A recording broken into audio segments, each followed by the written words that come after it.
It was an ordinary Friday night and I was exhausted. My week had been nothing short of draining. Work was relentless, and by the time I finally shut my laptop and kicked off my shoes, I could feel the weight of the week hanging over me. All I wanted was to do something mindless, something that didn't require much thought. So, like most nights when I had nothing else to do, I opened YouTube. It's funny how a few minutes of scrolling could turn into hours, especially when there was no real destination in mind. I wasn't searching for anything in particular, just clicking through random videos, letting the algorithm guide me. I was in that comfortable rhythm, one video leading to another, when something unusual caught my eye. The thumbnail was strange, just a plain black screen with bold red text that read, "Whatever you do, don't watch this video." At first I laughed it off. It had to be some kind of clickbait, right? After all, that's how YouTube worked. Make something mysterious and people can't resist. For a moment I sat there staring at it, my cursor hovering over the thumbnail. It was such an odd title, almost daring in its simplicity. Who makes a video with a title like that? Was it a prank, a joke? The more I looked at it, the more curious I became. I tried to brush it off. It had to be clickbait. That's how YouTube works, right? You make something intriguing enough and people can't help themselves. But this video, something about it felt different. I didn't know why, but my heart started beating a little faster just looking at it. The words seemed to stare back at me, almost as if they were pulling me in, beckoning me to click. The longer I hovered, the stronger the urge became. I should have just closed the tab and moved on. But of course I didn't. Against my better judgment, I gave in to the temptation. I clicked on it. The screen went black for a moment. No buffering, no loading bar, just an empty void. I waited, expecting something to happen, but nothing did. Then, out of nowhere, the screen flickered, and a voice spoke. It wasn't like anything I had ever heard before. It was deep, distorted, almost like it wasn't human.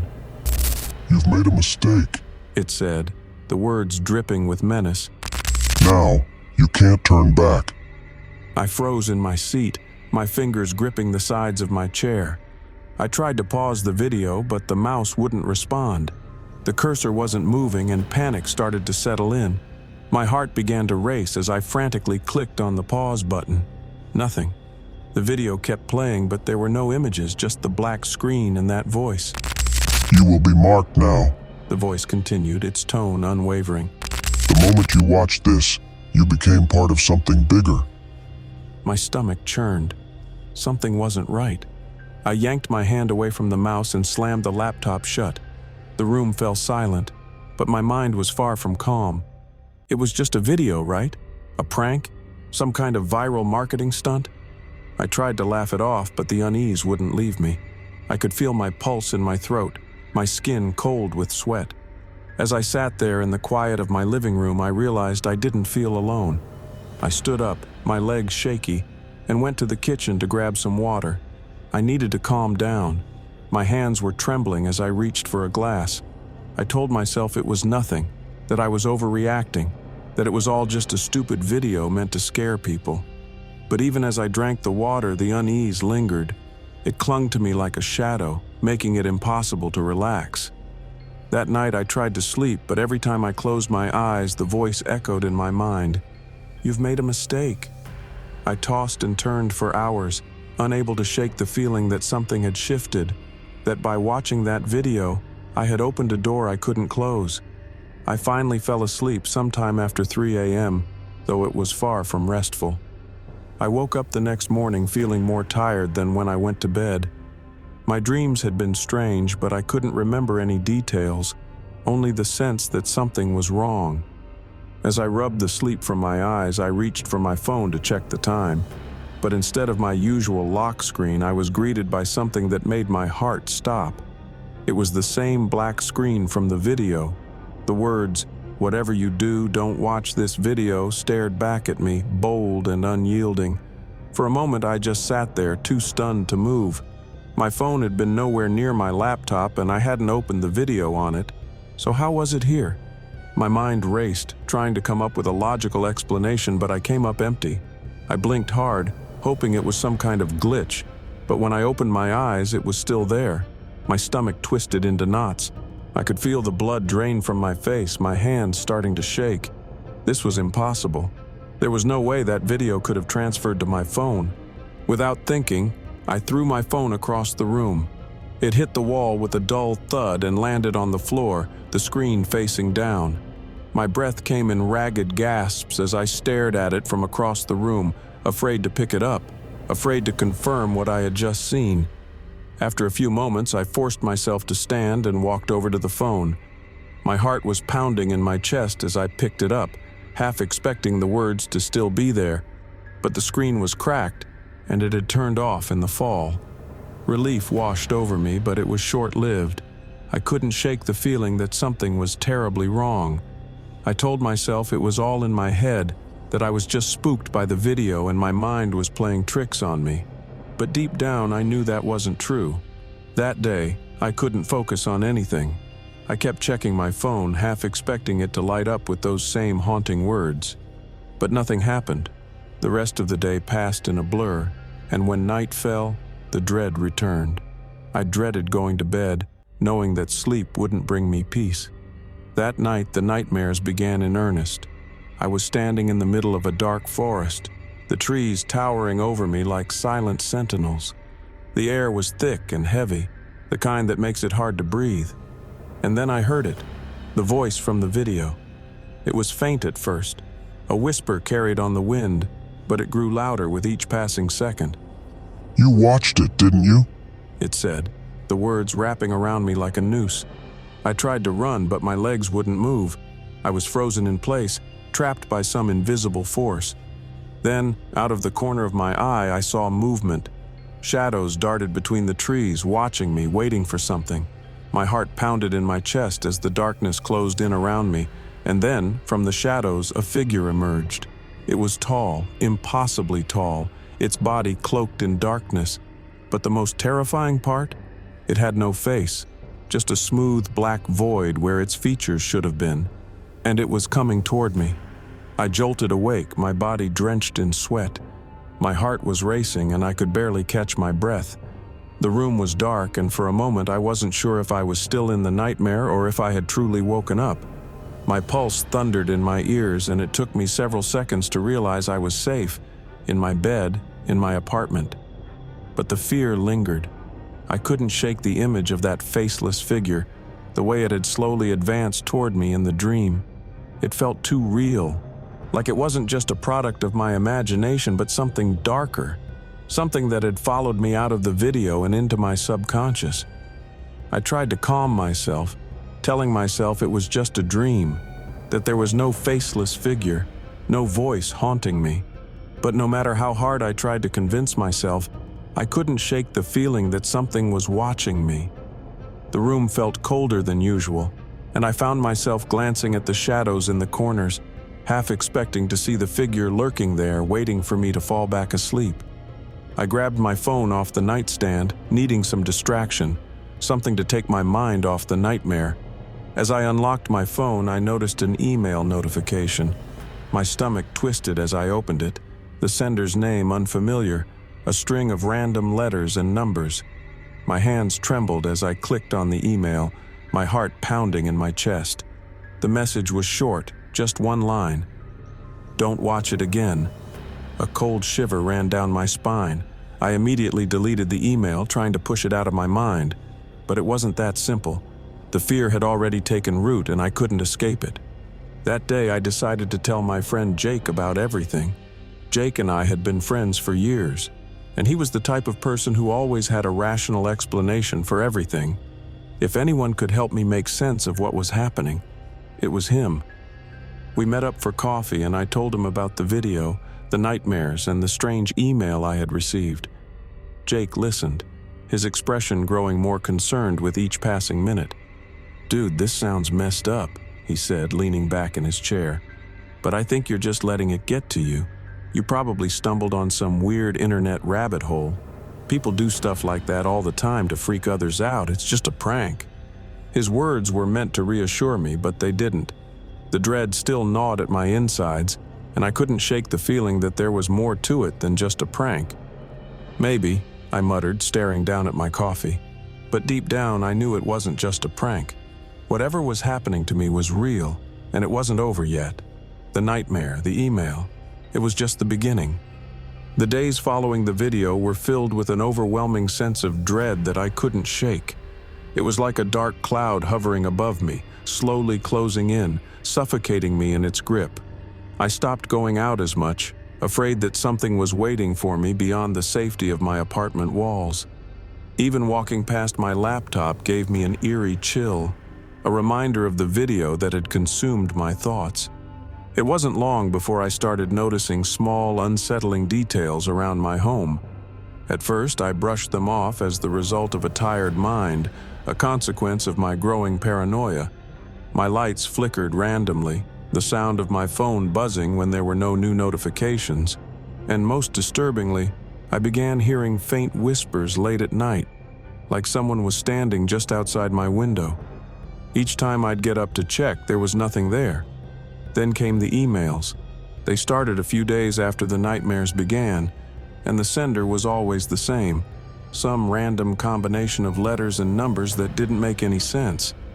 I ignored the first few, thinking they were spam, but one subject line caught my eye. "Don't watch it again." My heart pounded as I opened the email, half expecting it to be some ridiculous marketing ploy. But inside was a single, chilling sentence. "You can't escape it now." I stared at the screen, the words burning into my mind. My initial reaction was to delete the email, hoping that would somehow undo the fear it had caused. But it was too late. I could feel it deep within me. Whatever this was, it wasn't going away. And then, that nagging thought returned. Had the video done something to me? Was I cursed, marked, or trapped in some way that I didn't fully understand? The nightmares escalated in intensity. Each night, the faceless figure from the video was clearer, its looming presence more terrifying. It never spoke, but its movements were slow, deliberate, like it was playing with me. And just when I thought the nightmares couldn't get worse, they did. I began seeing the figure outside of my dreams. At first, it was subtle, a fleeting shadow in the corner of my eye, a reflection in a window when no one else was around. But soon, it was everywhere. I had to talk to someone. The fear was consuming me, and I felt like I was on the brink of losing my mind. Jake was the only one I could think of. We had been friends for years, and if anyone could bring me back to reality, it was him. He was always the rational one, the skeptic who laughed off anything supernatural. I hoped he could convince me that it was all just in my head. When I met Jake later that day, I could tell he wasn't taking it seriously. He smirked when I explained the video, the nightmares, and the strange occurrences that followed. He leaned back in his chair, crossing his arms over his chest. "Dude, it's just a video," he said, shaking his head. "Probably some dumb viral thing. You know how the internet is. People make this stuff up to freak others out." His words didn't comfort me. "It's not just a video, Jake," I insisted, my voice shaky. "I can feel it. Something's wrong. Every night I see it in my dreams, and now I'm seeing it when I'm awake." Jake raised an eyebrow, clearly unconvinced. "All right, I'll tell you what," he said, pulling out his phone. "Let's watch it together. I'll prove to you that it's nothing but a hoax." The idea made my stomach turn. The thought of watching that video again, even with Jake, terrified me. But part of me wanted to prove that I wasn't crazy, that something truly sinister was happening. Maybe if we watched it together, it would lose its power and everything would go back to normal. Reluctantly, I agreed.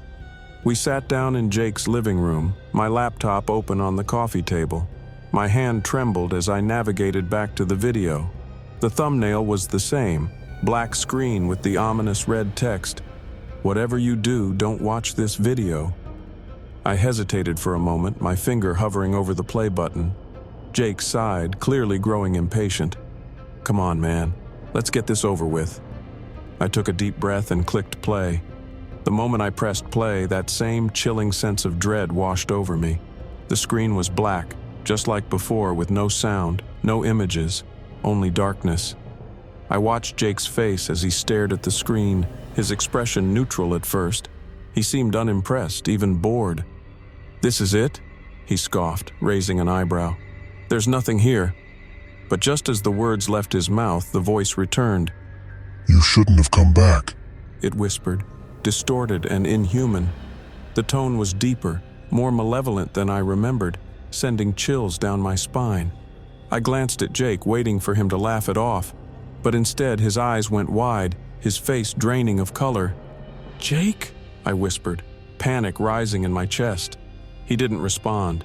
His body stiffened, his eyes fixed on the screen, and I could see his chest rising and falling rapidly, as if he couldn't catch his breath. "Jake!" I yelled louder, shaking his shoulder. But it was like he couldn't hear me. His face contorted in agony, his hands clutching his chest as he gasped for air. "Jake!" I screamed, jumping to my feet. He collapsed onto the floor, his body twitching violently before going completely still. I rushed to his side, shaking him, slapping his face, desperately trying to get him to respond, but his eyes stared blankly at the ceiling and he wasn't breathing.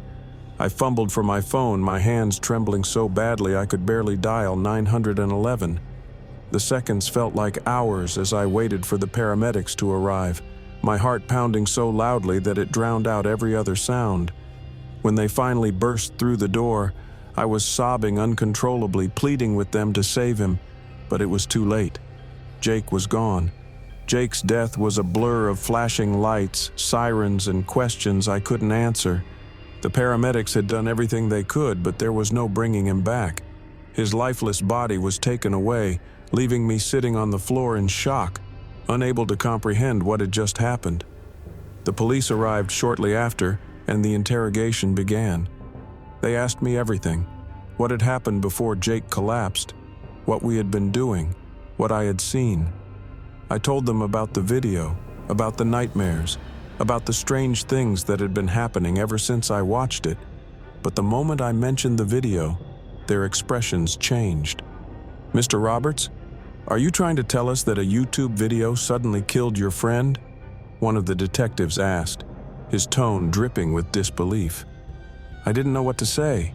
It sounded ridiculous even to me, but I knew what I had seen. I knew what had happened. "I don't know how to explain it," I stammered. "But it wasn't just a video. Something came from it. It killed him."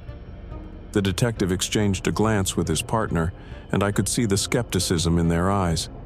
"We'll be looking into all possible causes," he said, clearly dismissing my story as the ramblings of someone in shock. They didn't believe me. Of course they didn't. Who would? After hours of questioning, they finally let me go. But I wasn't free. I was haunted by what had happened, by the image of Jake lying lifeless on the floor, by the knowledge that I had convinced him to watch the video, and worse, by the feeling that it wasn't over. The nightmares returned that night, more vivid and terrifying than ever. The faceless figure was no longer just a shadow in the distance. It was closer now, standing right beside me, its presence suffocating.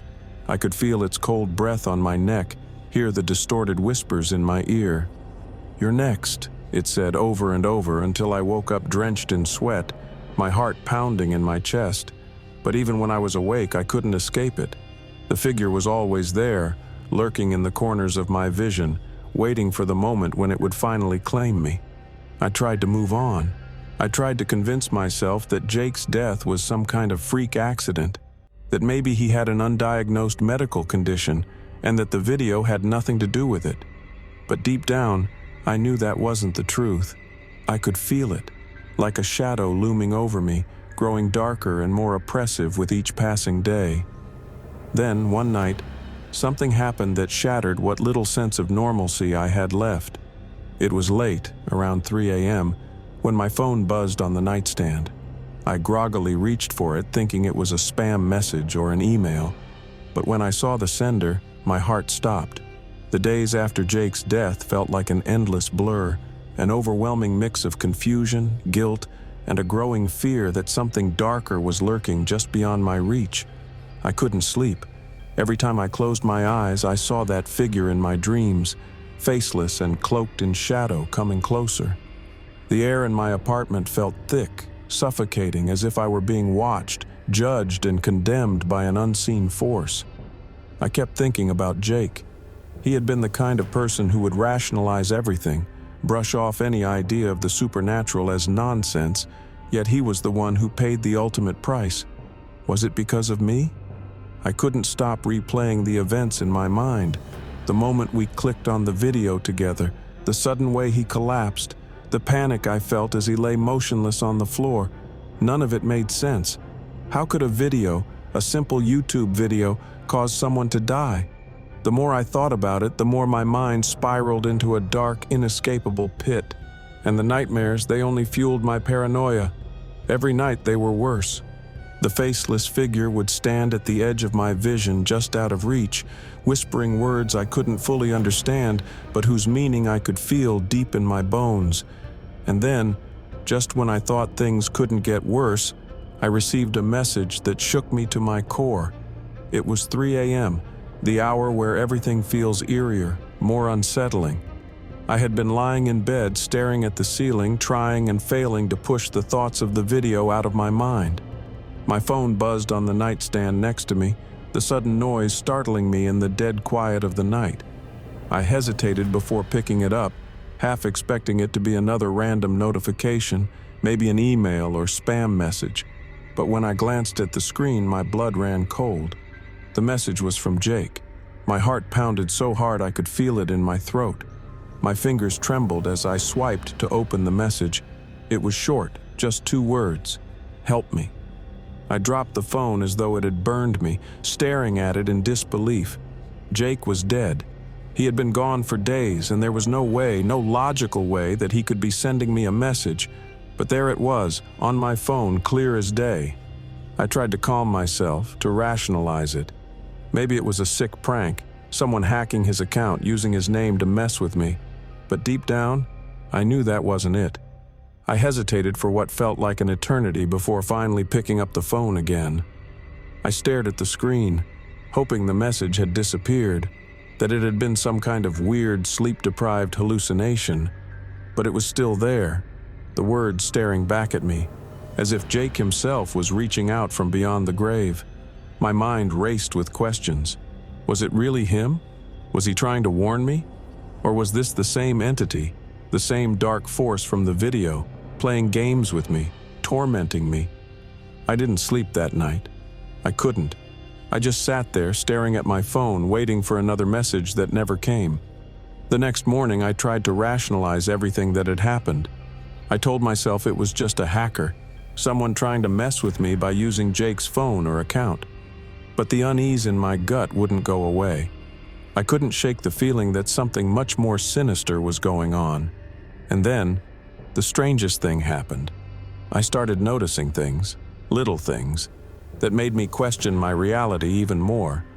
The shadows in my apartment seemed darker, almost like they were watching me. The air felt thicker, and the temperature would drop suddenly for no reason. I began to hear faint whispers, just on the edge of my hearing, as though someone, or something, was speaking to me from another plane of existence. At first, I brushed it off as paranoia, a result of the trauma and stress I'd been under. But the more it happened, the harder it was to ignore. One evening, while I was sitting on my couch, the whispers became more distinct. I could make out a single phrase repeated over and over again in a distorted, barely human voice. "Join him." I froze, my heart skipping a beat. It was the same voice from the video, the one that had warned me the first time I watched it. The same voice that had taunted me in my nightmares. Join him. I didn't know what it meant, but I was terrified of finding out.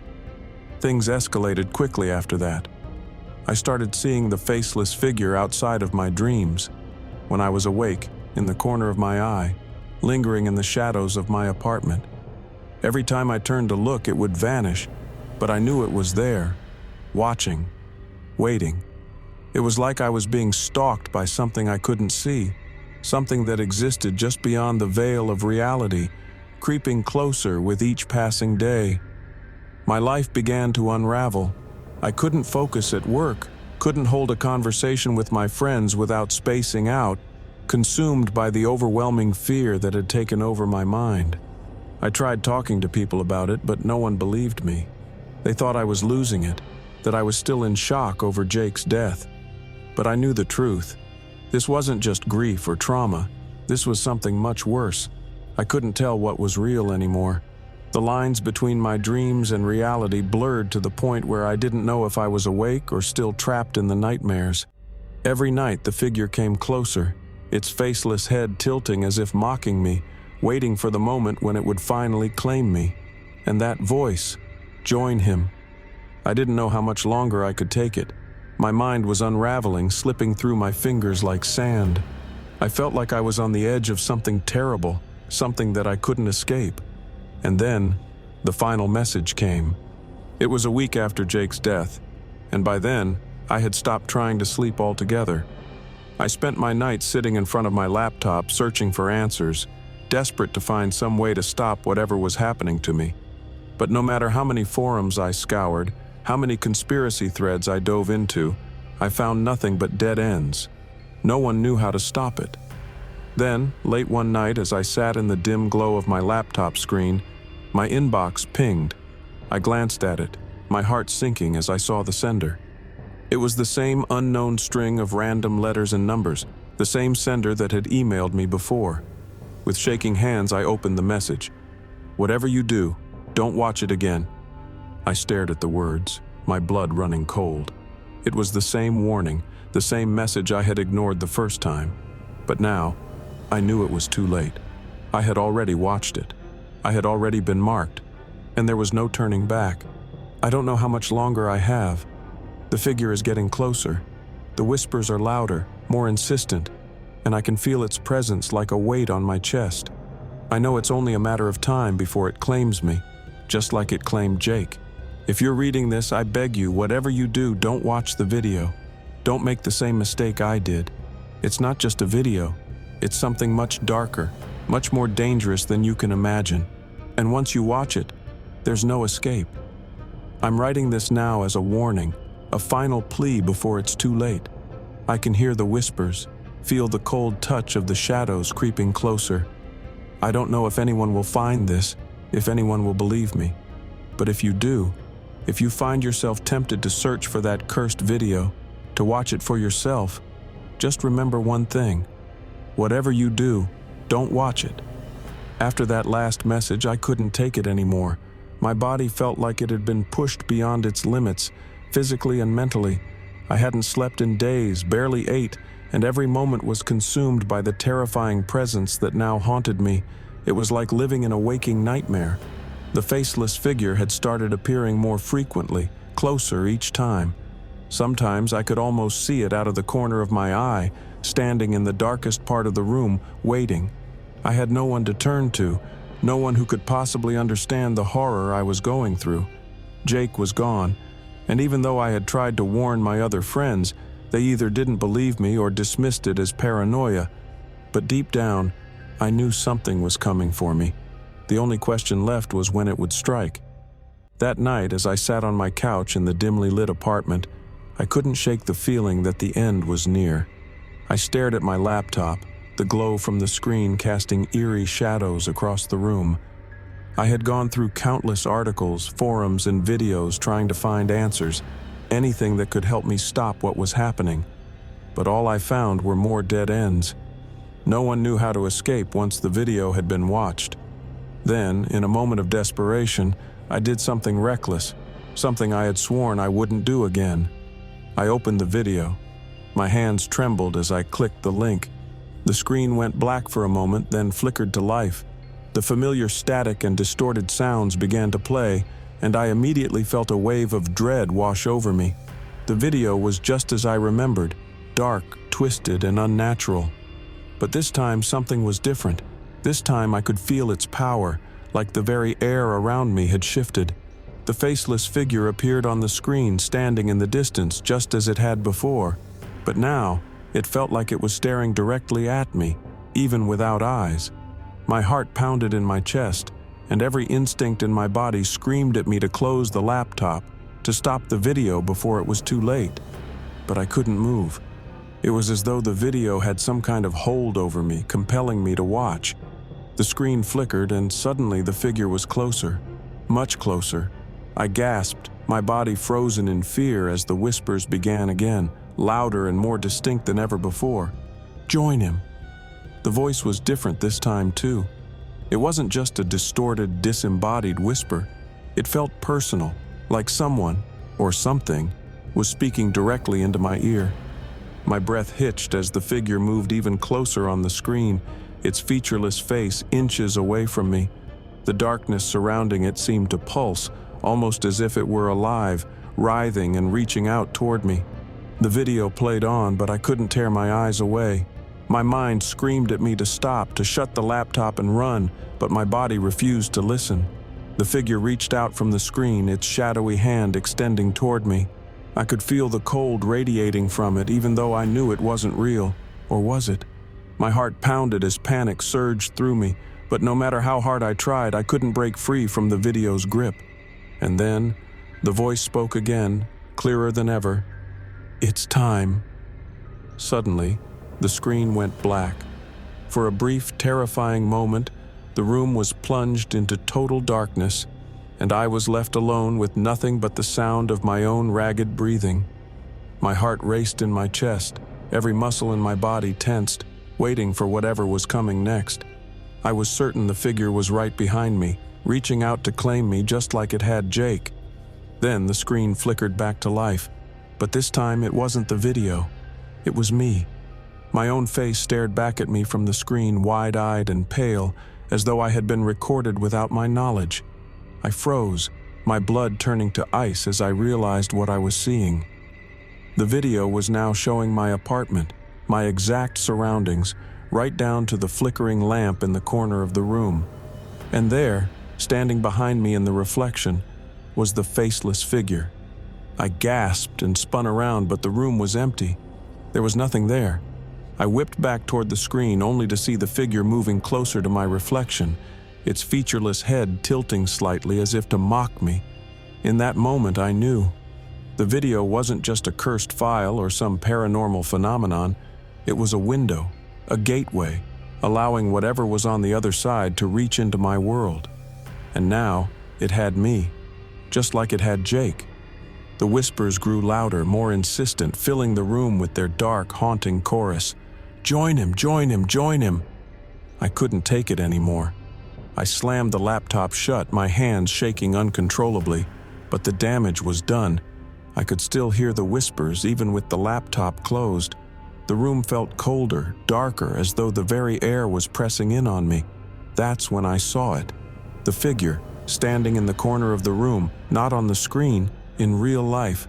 It was there, fully manifested, towering over me, its faceless head slowly turning in my direction. My heart raced as I backed away, my mind screaming in terror. There was no escape, no way to stop it. It had come for me just as it had come for Jake. The whispers intensified, filling my mind with a single, overwhelming command. Join him. I don't remember much after that, just flashes. The cold grip of the figure's hand on my shoulder, the way the shadows seemed to swallow me whole, the sensation of falling deeper and deeper into the darkness, as though I were being pulled into another dimension. The last thing I remember before everything went black was the faceless figure standing over me, its hand outstretched, and the voice, Jake's voice, whispering in my ear, "It's over." When I woke up, I was lying on the floor of my apartment, my laptop still closed in front of me. The whispers were gone. The figure was gone, but the dread remained, a heavy, suffocating weight on my chest. I knew without a doubt that my time was running out. And the worst part? I wasn't alone anymore. The silence that followed was deafening. I lay there staring at the ceiling, my heart thudding painfully in my chest. The faceless figure was gone, but the atmosphere in the apartment felt thicker, heavier. The air itself seemed to hum with a presence that was no longer invisible but lurking just out of sight. I pushed myself up, my muscles trembling as though I'd run a marathon. Everything in my apartment was just as it had been, no sign of the supernatural terror I had just experienced. My laptop was still closed, the screen black and lifeless, but I knew better. Whatever had been there, whatever had touched me, wasn't finished yet. I took a shaky breath and stumbled toward the bathroom. I needed to splash water on my face, clear my mind, anything to shake the feeling that I was teetering on the edge of something far worse than I could comprehend. The faucet creaked as I turned it on, the sound of rushing water calming me for a brief moment. But then, I caught sight of my reflection in the mirror. It was subtle at first, so subtle that in my exhausted state I almost missed it. But as I leaned closer, I realized what was wrong. It wasn't my reflection. The face staring back at me had no eyes, no nose, no mouth, just like the figure. I staggered backward, my hand slamming against the door frame as I tried to steady myself. My pulse raced as I looked back at the mirror. The faceless reflection was still there, mocking me with its empty expression, as if it had taken my place in the world behind the glass. My breathing became ragged as the whispers returned.